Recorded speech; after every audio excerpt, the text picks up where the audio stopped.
Բարև ձեզ, հարգելի հեռուստադիտողներ։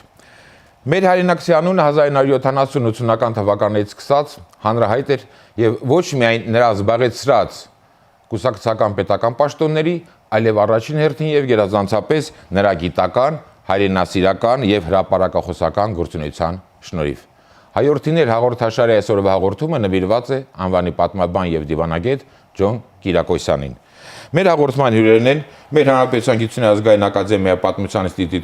ինստիտուտի տնօրեն ակադեմիկոս Աշոտ Մելքոնյանը եւ Հայաստանի ազգային արխիվի տնօրեն պատմական գիտությունների դոկտոր Ամատունի Վիրաբյանը։ Բարի գալուստ, հարգելի բարեկամներ, շնորհակալություն հրավեր ընդունելու համար։ Այժմ դիտենք փոքրիկ ակնարկ նվիրված Ջոն Կիրակոսյանի կյանքին եւ գործունեությանը եւ շարունակենք մեր հաղորդումը։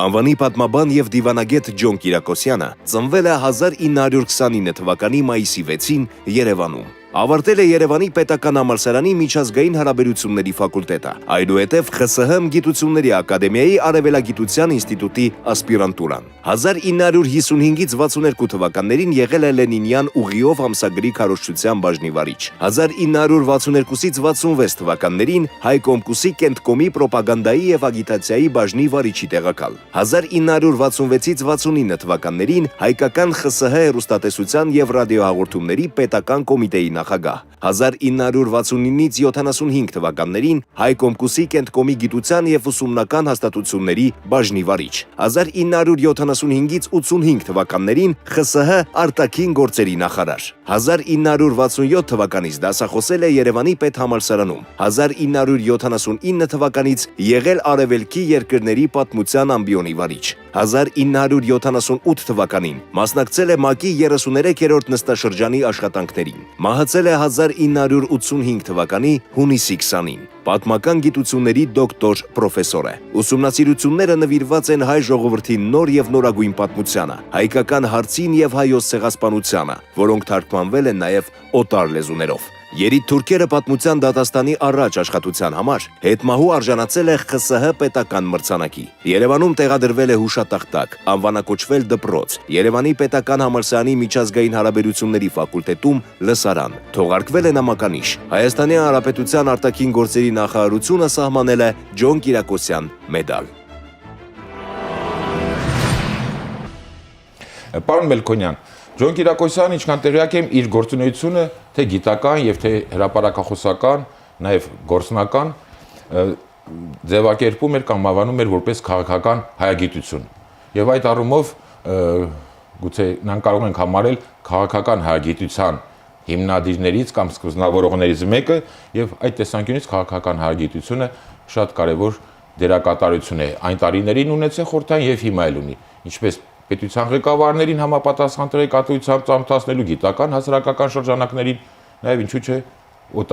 օտարների շրջանում մեր հայության շահերից բխող տեղեկատվության քարոզչության առումով։ Նրա հասարակական եւ գիտական գործունեության ամենաբուրըն տարիներին մենք ուսանողներ եւ ասպիրանտներ էինք եւ մեզ համար այդ քաղաքական հայագիտություն հասկացությունը ուղղակիորեն ընկալվում էր որպես Ջոն Կիրակոսյանին խորհրդանիշ ընկալելու տեսանկյունից։ Այսինքն գուցեև չէինք խորությամբ հասկանում, թե ինչ է քաղաքական հայագիտությունը, բայց նրա կերպարն արդեն այնպիսին էր, որ գիտնական եւ քաղաքական հասարակական գործիչը նույնանում էին, եւ դա իրականության մեջ հենց այդ քաղաքական հայագիտությունն էր։ Մեզանում կա թյուր կարծիքը, որ եթե մի բանը գիտություն է, չի կարող լինել քաղաքական, այլապես այն կդառնա կեղծ։ Բայց Ջոն Կիրակոսյանը իր գործունեությամբ ապացուցեց, որ մեր պարագայում հայերիս երբ որ մենք ունենք լուրջ լրջագույն քաղաքական խնդիրներ աշխարհում, ցեղասպանված ժողովուրդ ենք, հայրենազրկված, հենց այդ քաղաքական հայագիտությունը մեզ շատ պետք է։ Դա նաև զենք է մեր ձեռքին։ Զենք է, այո, եւ անաչառ գիտություն ներկայացնելու հետ զուգահեռաբար որևէ ընդհանուր եզր չունի։ Ամբողջ խնդիրն այն է, որ քաղաքական հայագիտությունը չի ենթադրում կեղծիք, չի ենթադրում պատմաշինարարություն, այլ ենթադրում է հենց անաչառություն եւ նրա ուժը զենքը հենց դրա մեջ է, անաչառ լինելու մեջ։ Տեսեք, իր պաշտոնը արտաքին գործերի նախարար խորհրդային Հայաստանի տարիներին հասկանալի է, որ ինչ-որ իմաստով այսպես խորհրդանշական պաշտոն էր, այո, եւ որևէ գործնական նշանակություն չէր կարող ունենալ։ 9 հոգի էին նախարարությունում աշխատում։ Եվ պատկերացրեք այդ պաշտոնը նա օգտագործում էր նաեւ ահռելի քանակությամբ արխիվային նյութ հավաքելու, հրապարակախոսական նյութ հավաքելու համար եւ այդ ամբողջը նա արդեն գիտական մշակմամբ իր մենագրություններում դնում էր շրջանառության մեջ եւ մեզ համար իսկապես նա սիմվոլ էր խորհրդանիշ էր ուսանողական տարիներին եւ այդպեսին էլ մնաց նաեւ այն ժամանակ, երբ որ մենք դարձանք հասուն մարդիկ եւ պատմաբաններ։ Եվ հիմա էլ նաեւ այդ սիմվոլներից մեկը Միանշանակ Ջոն Կիրակոսյանի կերպարը ոչ միայն քաղաքական հայրենասիրությամբ զբաղվողներ, այլ հայրենասեր մարդու համար։ Իհարկե, իհարկե։ Եվ դրա համար էլ քաղաքական հայագիտության հիմնադիր Ջոն Կիրակոսյանին անվանելու հարցում երկրորդ կարծում եմ չպետք է լինի։ Շնորհակալություն։ Պարոն Վիրաբյան, արդեն պաշտոնից խոսք գնաց։ Ջոն Կիրակոսյանը խորհրդային տարիներից զբաղեցրել է բավականին բարձր կուսակցական եւ պետական պաշտոններ եւ այդ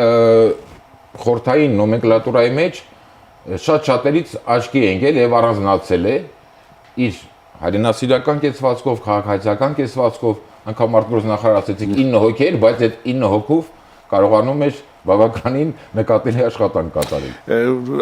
Իհարկե նա ոչ միայն քաղաքական հայագիտության հիմնադիր էր, այլ նաև նա բարձր պաշտոնյա էր խորհրդային Հայաստանում։ 1966-1969 թվականին ղեկավարել է հեռուստատեսության եւ ռադիոյի պետական կոմիտե, այդպիսի կազմակերպություն կար, եւ իհարկե այսօրվա նման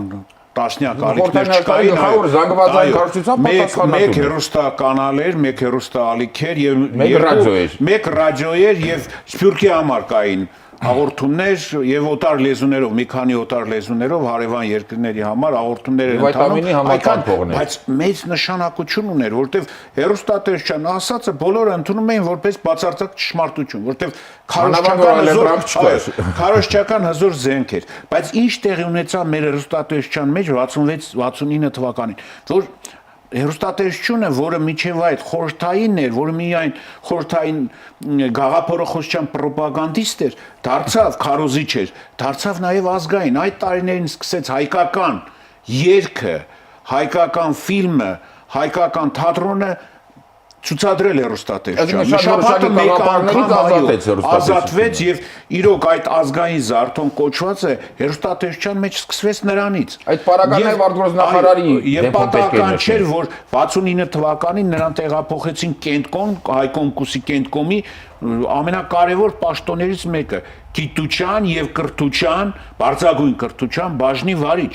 որը հսկայական դեր ուներ խորհրդային Հայաստանում եւ բնական է այդ տարիներին նաեւ այդ պարոն Մելքոնյան ասած քաղաքական այդ պայքարը գնում էր եւ գնում էր ոչ միայն ասենք այսպես ասած արտասահմանյան կեղծարարների դեմ ինչպես ընդունված էր ասել, այլ նաեւ խորհրդային ներսում, երբ որ մեր արևան հանրապետությունները փորձում էին պատմությունը ներկայացնել Հայաստանի ներսում այդ 1000 մի կլաուզների դեմ, այո, մեծ դեր ուներ Ջոն Կիրակոսյանը։ Եվ երրորդ պաշտոնը, ինչպես ասել, իհարկե ավելի շատ խորհրդանշանական էր այդ պաշտոնը, արտաքին գործերի նախարար 1943 թվականից ընդունվել էր այդ պաշտոնը կար, բայց դա էլ օգնում էր նրան, որպեսզի նա կարողանա որպես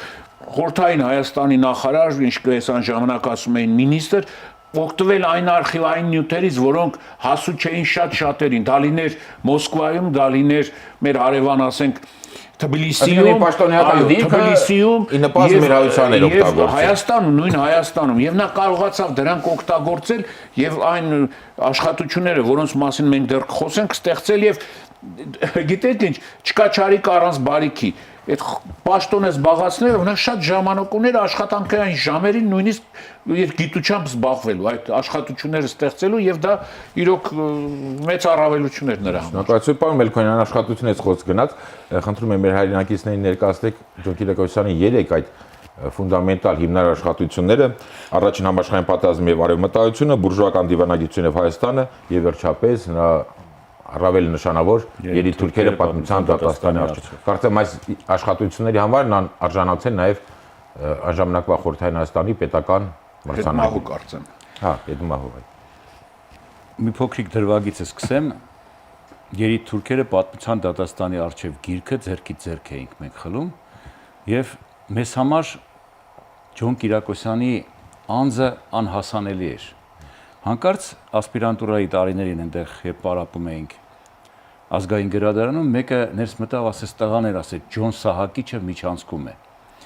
Ամբողջ երրորդ լսարանը դատարկվեց, երրորդ հարկում էր հանրային գրադարանի, դուրս եկանք Ջոն Կիրակոսյանը ջղայնացած խոսում էր ինչ-որ խնդիրների վերաբերյալ եւ դժգոհություն էր հայտնում, որ այս կամ այն պատմաբանը տեղի է տվել այսպես ժամանակի կոնյունկտուրային։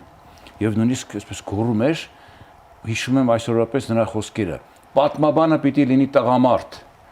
տղամարդ, եւ դրա տակ բացատրում է, որ տղամարդ ասելով հասկանում է անաչառ եւ երբեք պիտի չընկրկի եւ զանազան այսպես զարթուղի ճանապարհներով չփորձի կրավորական վարքագծով այդ պատմաբանի իսկական նկարագիրը վարկաբեկել։ Եվ նրա աշխատությունները հենց այդ ոգով էին գրված։ 1960-ականների կեսերին մեր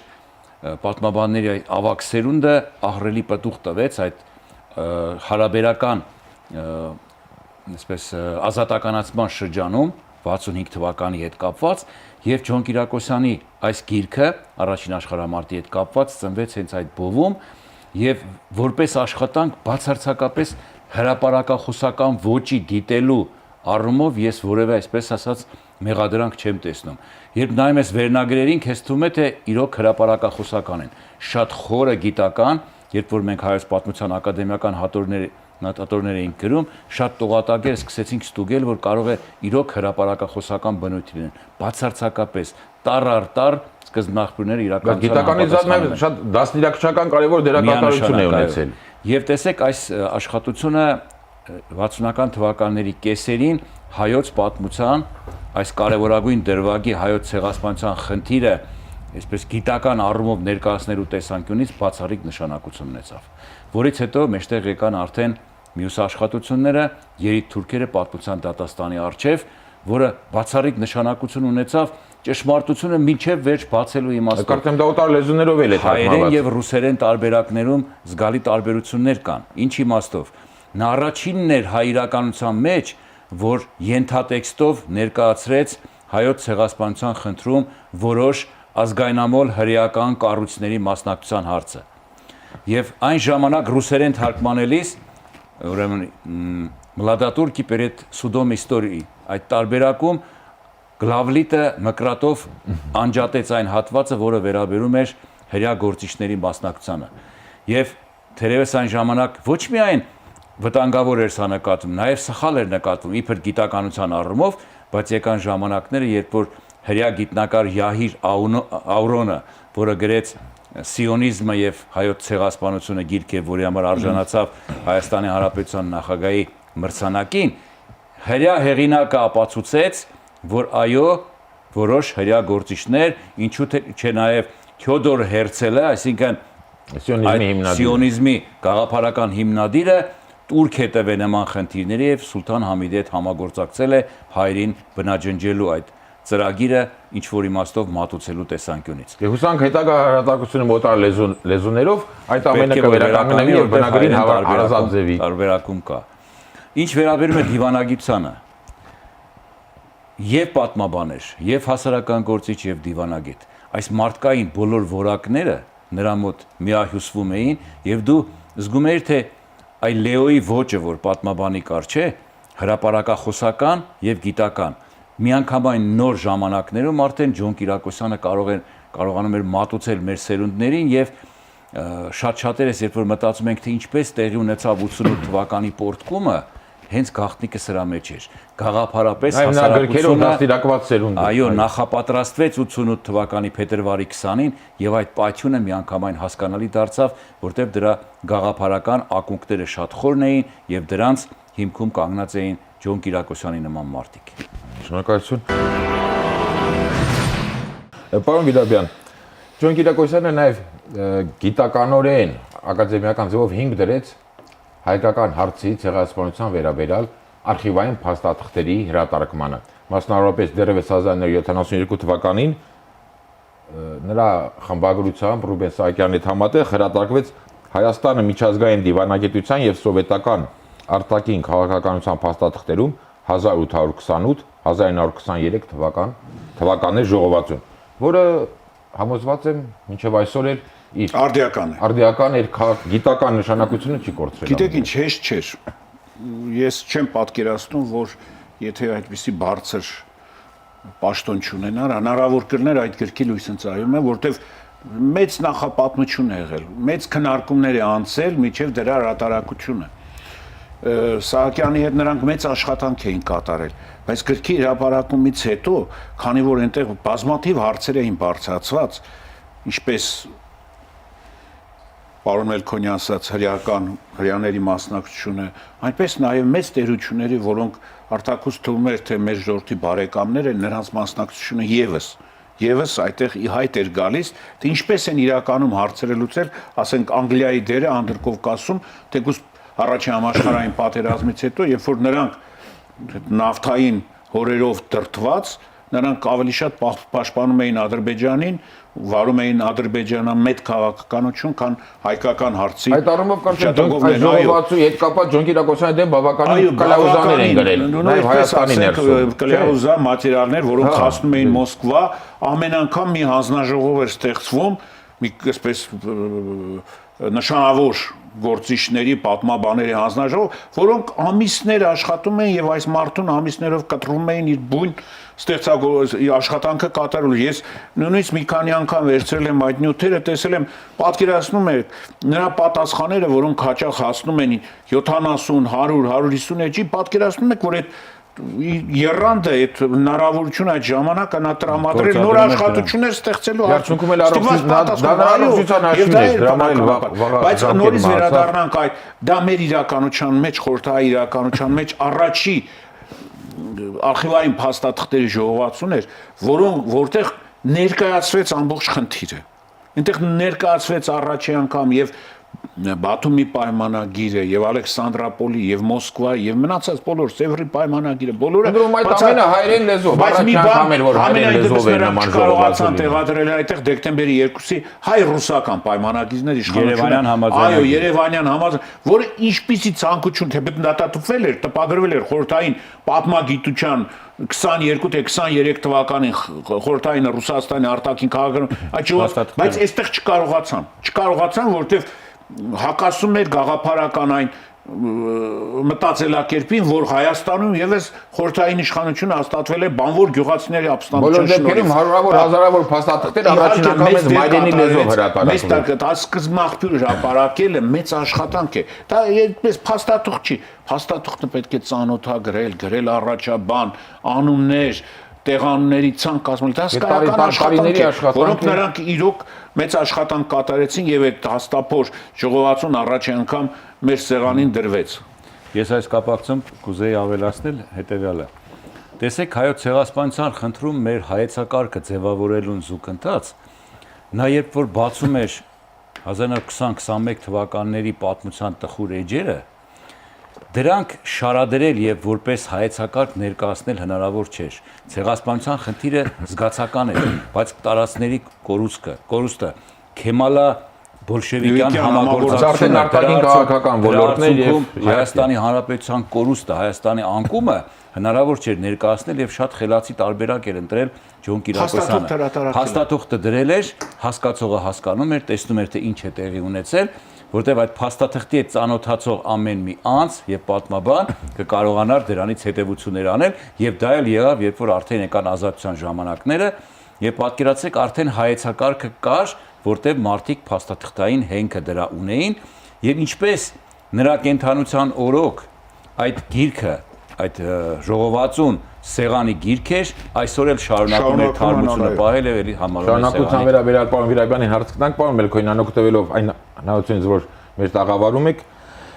քաղաքական հայության մասին դուք հիմնավոր խոսք ասեցիք, Մկրտիչ Ներսիսյանը, Ջոն Կիրակոսյանը հիմք դրեցին հայ իրականության մեջ կամ հայ գիտության մեջ ցեղասպանագիտության եւ հայկական հարցի վերաբերյալ գիտությանը, եթե կարելի այդպես ասել։ Եվ այդ նրանց ավանդները, նրանց դասերը հետագա տարիներին շարունակվեց եւ մեր արդեն մեր նորանկախ հանրապետության տարիներին Պատմության ինստիտուտը առավել բուրըն եւ առավել ակտիվ ձևով այդ գործունեությունը շարունակում է։ Այդ ուղղությամբ մեր Պատմության ինստիտուտը այդ տասնյակ հարյուրավոր հրատարակություններից ինչ կառանձնացնեիք կամ ինչ ցանկանայիք ներկայացնել։ Նախ ասեմ, որ ճշմարտության դեմ չմեղանչելու համար պիտի ասել, որ այո, այդ սերունդը 60-70-ական թվականների ահռելի գործ կատարեց խորհրդային կաղապարի պայմաններում պատմագրություն ստեղծելու, հայկական պատմագրության մի նոր աստիճանը, այսպես ասած, ապահովելու իմաստով, եւ շատ ու շատ մոտեցումներ այսօր թարմությամբ մնացել են, հատկապես հին միջնադարի, նույնիսկ նոր եւ նորագույն ժամանակների վերաբերյալ։ Եվ այն ամենը, ինչ որ ստեղծվեց 60-ականներին եւ դրանց մեջ էին Ջոն Կիրակոսյանը, Մկրտիչ Նեսյանը եւ մյուսները, այսօր իրենց թարմությունը չեն պահել։ Եվ պատահական չէ, որ մեր ինստիտուտի ամենահիմնարար աշխատանքը կարող եմ ասել նաեւ հայագիտության բնագավառում կարևորագույն աշխատանքներից մեկը հայոց պատմության ակադեմիական հրատարակությունն է։ Դրանցում մենք մեծապես օգտվել ենք նաեւ նախորդ սերնդի կատարած աշխատանքից, գնահատել ենք այդ կատարած աշխատանքը եւ միանգամայն նոր պայմաններում կարողացել ենք այդ մոտեցումները խորացնել, ինչը որ բնականաբար նրանք չէին կարողացել ասել, այստեղված էին եղել նաեւ ինչ որ ենթատեքստի տարբերակով ներկայացնել, այդ բոլորը շտկել են։ Ես կարող եմ ասել, որ այդ աշխատանքը իսկապես կդառնա մեր նոր ժամանակների համար կարևորագույն ներդրում հայագիտության մեջ, քանի որ ըստ ժամանակաշրջանների բարբերացման հին, միջին, նոր եւ նորագույն մենք հրատարակում ենք հայոց պատմության բազմահատորյակը, յուրաքանչյուր հատոր ունի երկուական գիրք եւ արդեն 8 հատորներ ընդհանուր լինելու։ Այո, 5 գիրքը պատրաստ է, երկուսը արդեն իրենց ավարտին են հասնում եւ մյուս տարվա մեջ կավարտենք նաեւ վերջին գիրքը եւ դրանով մենք հայոց պատմությունը արդեն կոնցեպտուալ առումով հնագույն ժամանակներից մինչև մեր օրերը կունենանք։ Երկու բառ ասեմ, նորույթը որն է այստեղ։ Միանգամայն անաչառ մոտեցում փաստերին, իրադարձություններին, պատմականության սկզբունքից։ Այն ամենը, ինչ որ կոծկվել է, ինչը որ կեղծվել է, այդ ամբողջը վերանայվել է, նոր բնագավառներ, հայ եկեղեցու դերը, ժողովրդագրական խնդիրներ, Սփյուռքը հայ ժողովրդի էթնոգենեզի գործընթացից մինչև այսօրվա էթնոժողովրդագրական փոփոխությունները, բնականաբար Սփյուռքը, մամուլի պատմությունը որպես նաև հասարական հոսանքների պատմություն, ազգային ազգագրական շարժումներ, կուսակցությունների գործունեության միանգամայն նոր գնահատական, առաջին հանրապետության գնահատական, խորհրդային ժամանակների պատմության արմատական վերանայում, օրինակ ասենք պարոն Վիրաբյանը ներկայացրել է այս 4-րդ հատորում այլախոհական շարժումը, սա միանգամայն նոր բան է, գիտեք, հպարտություն է ապրում, որ մեզանում եւս եղել է անկախական շարժում, կա թյուր կարծիք, թե մենք ինչպես 1918-ին, այնպես էլ 1991-ին առանց պայքարի դատապարտվել ենք անկախության, այդպես չէ, եղել են մարդիկ, որոնք պայքար են տարել այդ ուղղությամբ եւ այդ ամբողջ ուժերը մենք արդեն պատմության էջերը ներկայացնում ենք հանրության ուշադրության, մաղթենք, որ այդ կարևոր այդ ակադեմիական հրատարակությունը շուտապույտ լույս տեսնի եւ մեր հայրենակիցներին հնարավորություն ունենան ծանոթանալ մեր պատմության ինստիտուտի, մեր պատմաբանների աշխատանքին։ Եվ ավարտելով, պարոն Վիրաբյան, խնդրում եմ ընդհանուր գծերով հակիրճ ներկայացնեք Հայաստանի ազգային արխիվը Ջոն Կիրակոսյանի ժողովածուից հետո ցեղասպանության վերաբերյալ, հայկական հարցի վերաբերյալ ինչ փաստաթղթերի ժողովածուները հրատարակեք կամ պատրաստում ես միայն մի քանի ժողովածուները, որոնք կապված են Ջոն Կիրակոսյանի հետ։ Առաջինը, որ նրա արխիվը պահպանվում է Հայաստանի ազգային արխիվում, եւ այնքան շատ են փաստաթղթերը, որ մենք երկու անգամ ցուցադրություն ենք կազմակերպել նրա ծննդյան 80 եւ 85-ամյակներին։ Եվ այդ իր փաստաթղթերի մեջ մենք գտանք երկու աշխատություն, ավելի ճիշտ մի հաստղտապանակ, որը կոչվում էր հայկական հարց, որը երբ որ նա ազատվել է, երբ որ նա աշխատել է արտաքին գործերի նախարար, տարել է տուն եւ բարեբախտաբար այդպես պահպանվել է։ Դա հետպատերազմի երկրորդ համաշխարհային պատերազմից հետո հայկական հարցի վերաբարձման վերաբերյալ բնագիր փաստաթղթերն էին։ Բնագիր փաստաթղթեր, որ պահպանվել էր նրա տանը եւ այդ փաստաթղթերի հետ ես մտածում եմ, որ եթե դա լիներ արտաքին գործերի նախարարություն, կարող է եւ չպահպանել, որտեղ այնտեղ այնպիսի փաստաթղթեր որ կան, որ մտածում էի, չէ։ Այո, եւ Արման Կիրակոսյանի հետ մենք հրատարակեցինք այդ կարևոր փաստաթղթերը եւ ռուսերեն լեզվով, բնագրի լեզվով, այսինքն եւ հրատարակն։ Երկրորդը, որ նրա